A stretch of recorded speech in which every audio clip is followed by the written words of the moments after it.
Hello student, आज के इस वीडियो में हम लोग कबीर की साखियाँ पढ़ेंगे। कबीरदास जी ने अपनी इन साखियों के माध्यम से हमें ये बताने का प्रयास किया है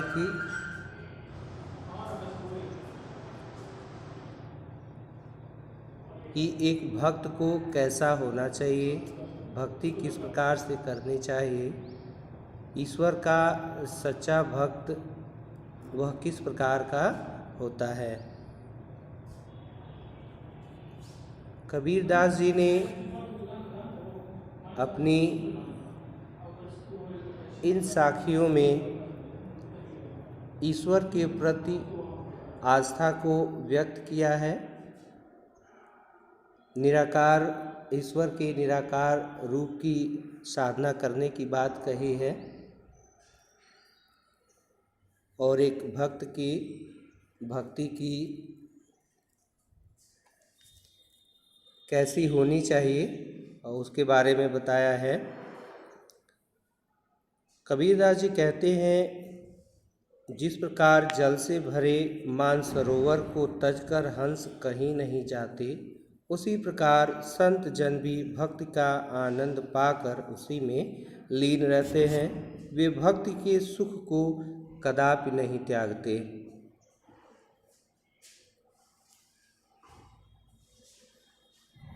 पढ़ते हैं इसको हम लोग। मानसरोवर सुभर जल हंसा खेल कराहि, मुक्ता फल मुक्ता छुगे अब उड़ि अनत न जाए। मानसरोवर का अर्थ है हिमालय पर स्थित एक पवित्र तालाब। सुभर मतलब अच्छी तरीके से जल से भरा हुआ, लबालब। और एक और अर्थ है सुभर मतलब स्वच्छ और सफ़ेद जल। हंसा का अर्थ हंस है। केल मतलब क्रीड़ा और कराही मतलब करते हैं। मुक्ता फल मुक्ता चुगे, मुक्ता फल का अर्थ मोती रूपी फल और मुक्ता मतलब स्वतंत्र होकर के चुंग रहे हैं। अब उड़ अनत न जाए, अब अन्यत्र कहीं जाने की आवश्यकता वह नहीं समझ रहे हैं। तो मानसरोवर सुभर जल, यानी कबीरदास जी कहते हैं कि मानसरोवर सुभर जल यानी पवित्र तालाब जो जल से लबालब भरा हुआ है, उसमें हंस क्रीड़ा कर रहे हैं। मुक्ता फल मुक्ता चुगे, और क्रीड़ा करते समय वह मुक्ता फल मोती रूपी फल मुक्त होकर के स्वतंत्र होकर के चूंग रहे हैं। अब उड़ी अनत न जाए, और अब उन हंसों को कहीं अन्यत्र उड़कर जाने की आवश्यकता नहीं है, क्योंकि उनको जो चाहिए वहाँ पर उनको मिल रहा है। कहने का आशय ये है कबीरदास जी के कि एक भक्त भी ऐसा ही होता है। ईश्वर का सच्चा भक्त भी ऐसा ही होता है। उसे अगर ईश्वर की भक्ति मिल रही है तो वह अन्यत्र कहीं जाना नहीं चाहेगा, यानी अब उसे किसी चीज़ की आवश्यकता नहीं पड़ेगी।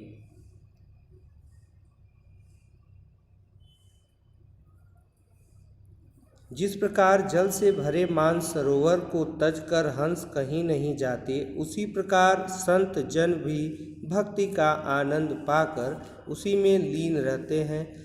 वे भक्ति के सुख को कदापि नहीं त्यागते।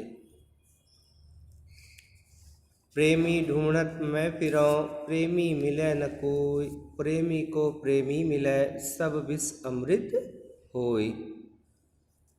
प्रेमी ढूंढत मैं फिरूं, प्रेमी मिले न कोई, प्रेमी को प्रेमी मिले सब विष अमृत होय। देखिए, इसमें कबीरदास जी कहते हैं कि मैं यानी भक्त किसी सच्चे प्रभु प्रेमी को खोजने निकला, परंतु बहुत प्रयत्न करने पर भी वह मुझे न मिल सका। और वह जब मुझे मिला, सच्चा प्रेमी मिला, तो मेरे सारे पाप जो है वह पुण्य में बदल गए, वासनाएं नष्ट हो गई, दुर्भावनाएं समाप्त हो गई और मन में पवित्रता रूपी अमृत का संचार हो गया। प्रेमी ढूंढत मैं फिरूं, यानी यहाँ प्रेमी की बात हो रही है। तो किस प्रेमी की बात हो रही है? कबीर दास जी ईश्वर की प्रेमी की बात कर रहे हैं, यानी भक्त की, भगवान की भक्त की बात कर रहे हैं कि प्रेमी ढूंढत मैं फिरूं, यानी कबीर दास जी उस सच्चे प्रेमी को यानी सच्चे भक्त की तलाश में घूम रहे हैं। और प्रेमी मिले न कोई, पर कबीर दास जी को कोई सच्चा प्रेमी नहीं मिला, अर्थात ईश्वर का सच्चा भक्त उनको नहीं मिला। प्रेमी को प्रेमी मिले, और जब कबीर दास जी को ईश्वर का सच्चा प्रेमी मिल गया, सच्चा भक्त मिल गया, तो सब विष अमृत हुई। तो सारा जो विष था वह अमृत में बदल गया, यानी उनके अंदर की जो सारी बुराइयां थीं, जो दुर्गुण थे, दुर्भावनाएं थीं, वह सभी नष्ट हो गई, समाप्त हो गई, वासनाएं नष्ट हो गई, दुर्भावनाएं समाप्त हो गई और मन में पवित्रता रूपी अमृत का संचार हो गया। हस्ती चढ़िए ज्ञान को सहज दुलीचा डार, स्वान रूप संसार है भूकन दे झक मार। हस्ती चढ़िए ज्ञान को सहज दुलीचा डार, स्वान रूप संसार है भूकन दे झक मार। देखिए, इसमें भी एक साधक को कबीर दास जी बता रहे हैं कि एक साधक को कैसा होना चाहिए, जो ज्ञान की साधना में लगा हुआ है, उसको कैसा होना चाहिए, उसी को संबोधित करके कह रहे हैं कि हस्ती चढ़िए ज्ञान को, यानी ज्ञान रूपी हाथी पर सवारी कीजिए, ज्ञान रूपी हाथी पर सवार होइए। सहज दुलीचा डार, सहज दुलीचा डार यानी समाधि रूपी बिस्तर लगा करके सरल उस पर सवार होना चाहिए।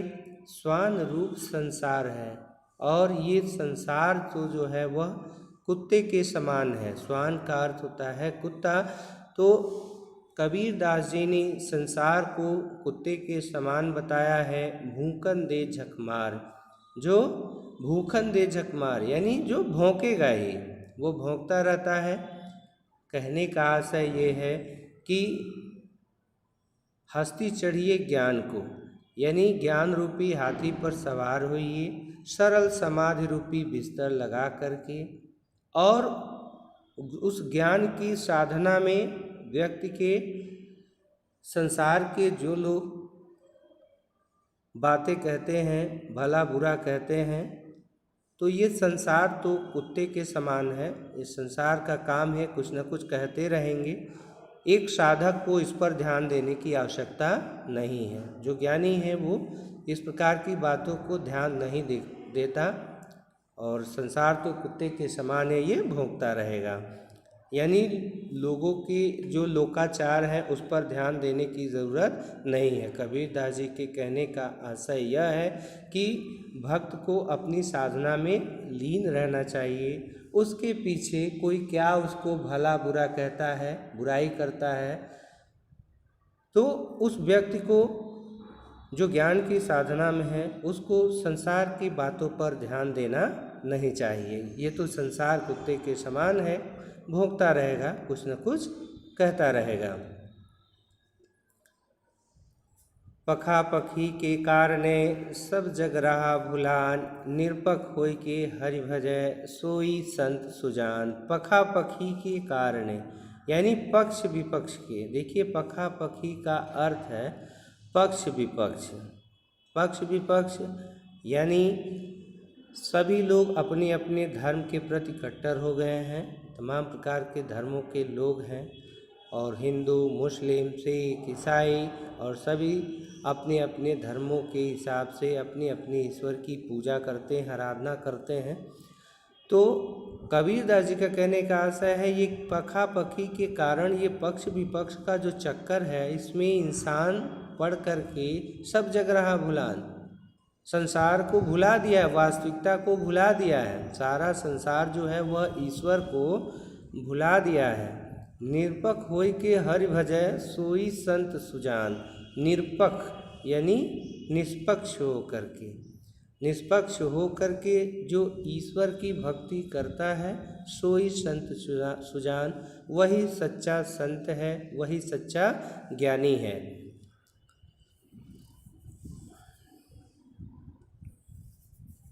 हिंदू मुआ राम कही मुसलमान खुदाय, कहे कबीर सो जीवता जो दुह के निकट न जाए।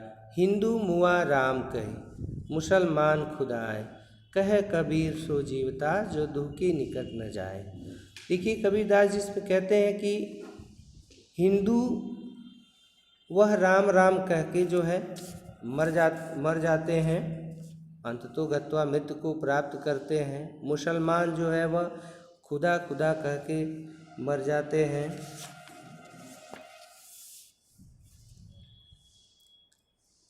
कहे कबीर सो जीवता जो दुह के निकट न जाए। और कबीरदास जी कहते हैं कि सच्चा जीवित कहलाने का अधिकारी वही है, वही व्यक्ति है जो दुह के निकट न जाए, जो दोनों के निकट नहीं जाता, अर्थात नहीं राम के न रहीम के।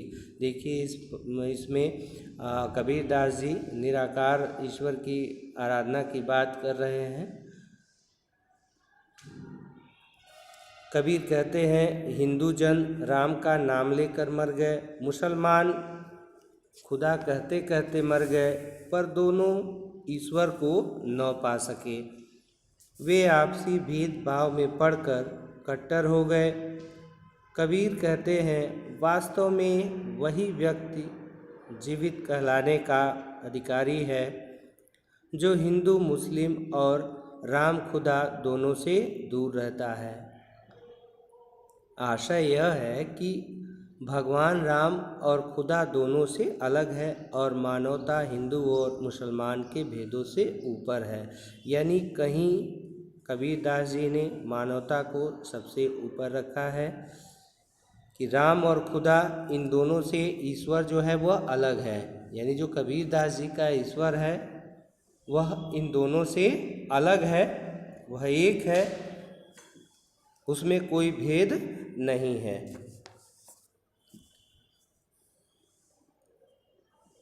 काबा फिर काशी भया रामई भया रहीम, मोट चून मैदा भया बैठ कबीरा जीम।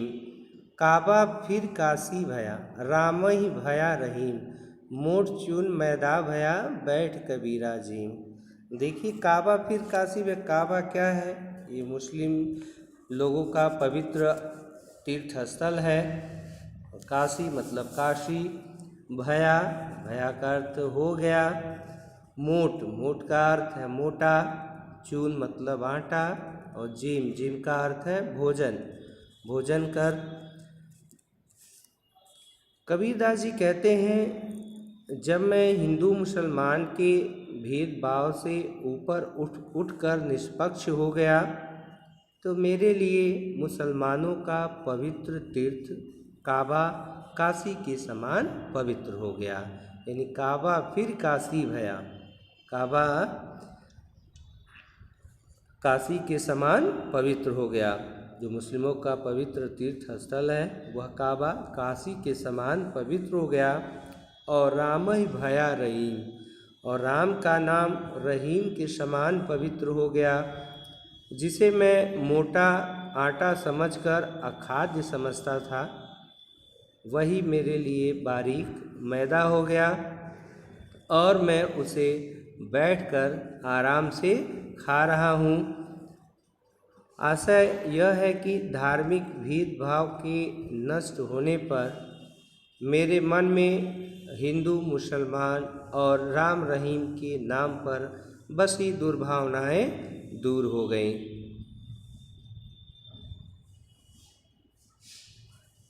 ऊंचे कुल का जन्मिया जे करनी ऊंच न होय, सुबरन कलश सुरा भरा साधु निंदा सोय। जन्मिया, जन्मिया का जन्म लेने वाला, करनी मतलब काम क्रियाकलाप, सुवर्ण, सुवर्ण का अर्थ सोना है। कलश, घड़ा, और सूरा का अर्थ जो है वह शराब से है। यानी कबीरदास जी कहते हैं यदि कोई मनुष्य ऊंचे कुल में जन्मा है किंतु उसके कर्म ऊंचे नहीं हैं तो क्या लाभ। सोने का घड़ा अगर शराब से भरा हो तो भी साधु लोग ऐसे पात्र की निंदा करते हैं। आशय यह है कि मनुष्य कर्म से महान बनता है, न कि जन्म से।